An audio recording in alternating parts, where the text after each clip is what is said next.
nandito sa kusina si Inday. Ayan. For today's video ay marami na naman akong inire-reading pagkain ay lulutuin. Medyo binabad ko muna to guys. Sa tubig na may asin para mawala yung yung mga uhod-uhod. May mga kasi yan guys, may mga maliliit na uhod. Hindi nyo lang napapansin. Pero habang nakababad yan guys, ako ay maghihiwa nito. Ito yung spicy na kuchay guys. Na ilalaw ko ito guys sa ilalaw ko to sa sabaw. Babalatan natin siya. Alam ko, hindi ko alam. Wala dito sa Pilipinas, hindi ko alam talaga. Kasi hindi ako nakakita sa Pilipinas. Babalatan natin yan guys. Kasi, ayan, ganyan siya guys. Sinutuko ko lang sa inyo guys yung mga gulay ng Taiwanese. O diba, ang bilis. Alam talaga guys, grabe. Ayan, grabe. Ang damit ko guys, hindi nyo nakita ka may 4 na doble. Ayan. Dito lang yan sa isang tabi. Ang lalak nga palang sabaw nito guys ay hindi butong-butong baboy. Kasi naubusan kami ng butong-butong baboy. Kaya ang ilalaw ko ay yung buto ng manok. Meron kasi si among biling buto ng manok. Kaya yun ang ilalaw ko dito. Actually sa kanila itong sabaw. Hindi sa amin niya galing. Ayan o, pwede. At ito dahil malaki naman ito, pwede pa itong isama. Pero hindi natin isasama ang dahon. Kasi mapait yan. Ito lang yung lang. Ito kasi yung guys, yung kuchay ba? Alam mo yung kuchay? Yung mapait na gulay. Mustasa, pero kakaiba talaga dito guys sa Taiwan kasi nga, ang lalaki. Parang dambuhala yung mga mustasa dito.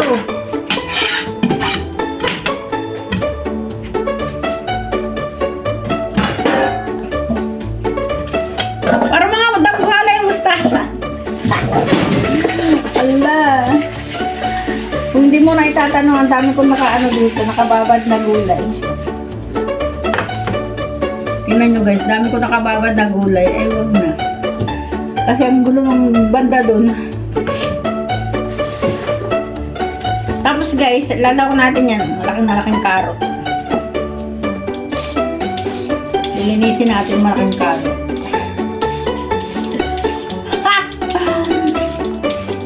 Ang lamig! Alaan nyo sobrang lamig talaga dito sa Taiwan.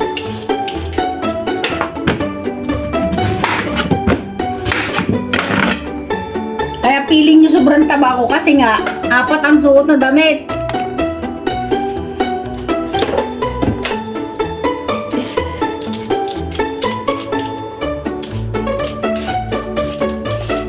Ay, pangit ng parang po. May maitim sa gitna. Yan, pwede na siya.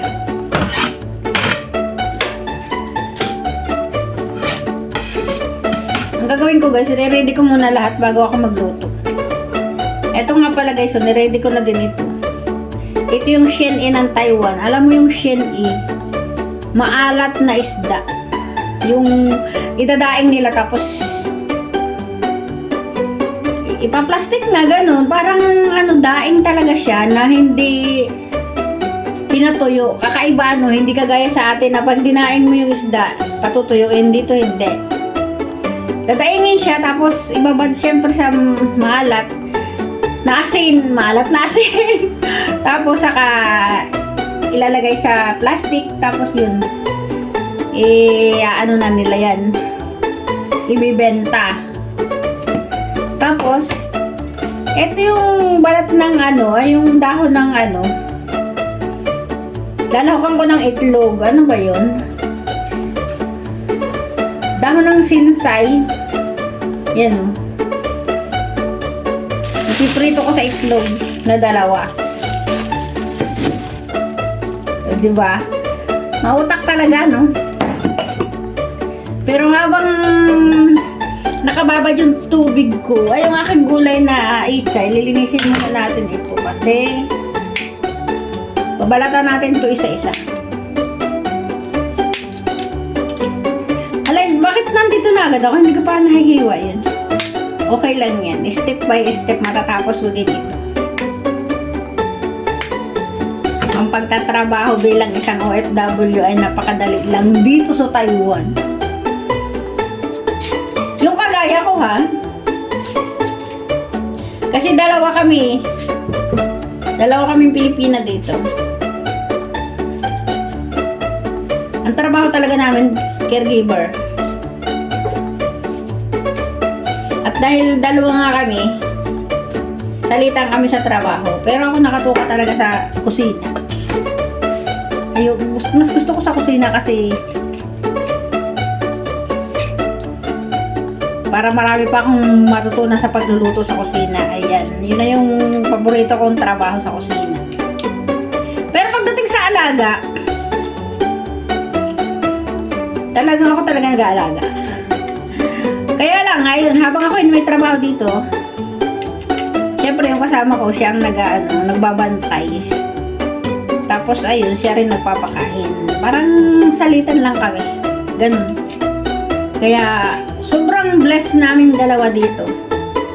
Kasi wala kaming trabaho. Murdot-dot sa cellphone kaysa sa alaga. Kaysa sa trabaho. Kaya ako yung pinakamaswerte na vlogger. Kasi may time akong magawa ng mga content dahil hindi talaga mahirap yung trabaho ko. Wait lang guys, wait lang, may tumawag. Ayun na nga guys, may tumawag. Kaya naano yung aking pagbibideo, ayan, tuloy. Hindi ko na-i-post yung video ko. Napatay ko, kaya hindi ko alam kung nakailang minute na yung aking video. Ang pag nagbibideo ko talaga, hanggang 13 minutes lang yan talaga. So, sa palagay ko, naka 6 na ako. Kaya may gagawin pa akong 7 minutes. May tumawag kasi sa telepono namin. Si Evelyn, hindi nasagot sa telepono. Sa landline. Kasi nga hindi siya marunong pang mag-Mandarin. Kaya pag may nagri-ring dun, pinapabayaan niya lang mag-ring. Paano kung importante yung sasabihin? Di napagalitan kami, di ba? So kahit anong ginagawa ko, syempre pag may tumawag sa landline, kailangan sagutin ko. Ayan.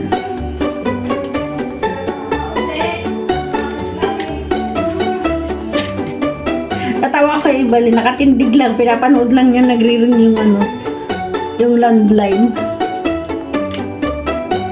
Kaya yun importante talaga guys, pag ikaw ay nagtrabaho dito sa bansang Taiwan, ay mag-aral ka ng Mandarin. Kasi importante yun. Kasi hindi lahat ng mga Taiwanese ay marunong mag-English. Kaya para magkaintindihan kayo, mag-aral kayo ng Mandarin. Ayan. Sa lahat ng mga gustong matuto ng mga Mandarin, manood lang kayo lagi sa mga ginagawa ko. Kasi minsan nagtuturo din ako yung tungkol sa kusina. Kaya, ayan. Natatawa talaga ko, Evelyn. Pinapanood lang yung landline habang nagre-ring. Sabi ko, ikaw na sumagot. Dapat kasi nag-aaral ka ng ng Mandarin para nalalaman mo yung pagsagot-sagot do sa cellphone. Importante yung marunong ka. Naku, hindi natin hawak ang buhay ng ating alaga. Baka bukas makalawa o iiwanan tayo niya. Kaya kailangan ay marunong kang makipag-usap sa mga Chinese para napaka-easy kayo.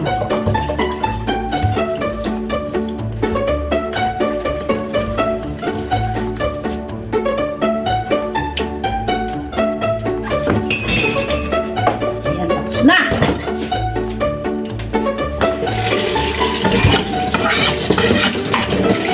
Ihiwain naman natin ito pang sabaw.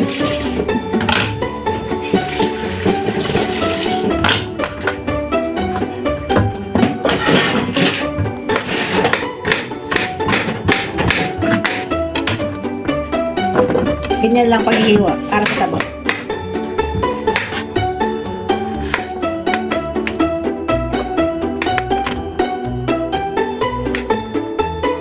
Diba? Good lang. Sabi na. Ang ay... Sakto yung magawa kong oras. Para sa akin. Maghiwa ko sa paghiwa. Kahit na yung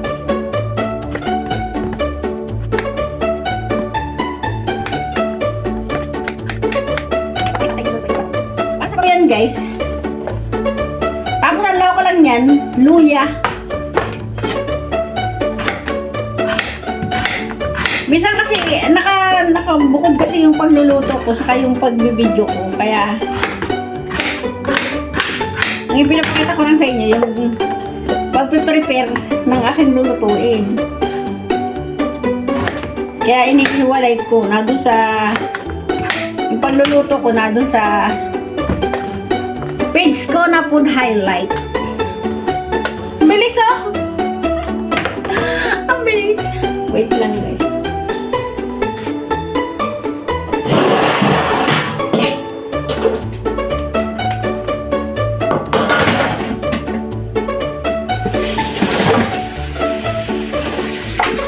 Marami nga pala ako dito binabad na na gulay.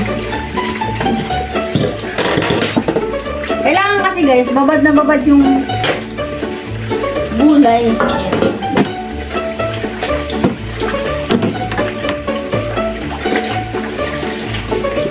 Ito yung ichay. Mamayang gabi pa kasi ako magluluto. Binire-ready ko lang. Importante kasi yung naka-ready na yung lulutuin ko sa gabi. Para dire-diretso.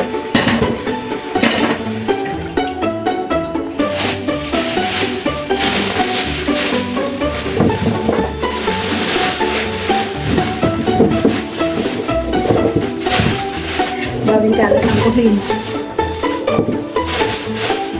Diba? Ito, hugasan ko ulit ito ng isa pa. Tapos, pagkahugas ko ng isa niyan, bago ko hiwain mamayang hapon, hugasan ko po.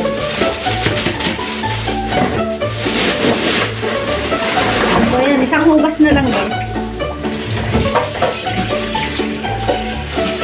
Kailangan kasi malinis yung ating mga gulay na lulutuin. Para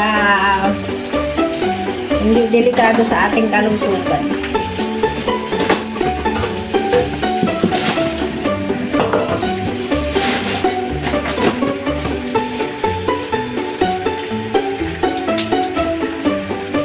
Ilang minuto na ako. Ba?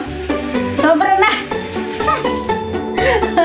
Sobra na yung oras ko. Okay na guys, kasi ang goal ko lang talaga hanggang 13 minutes. Kaya maraming salamat sa panonood.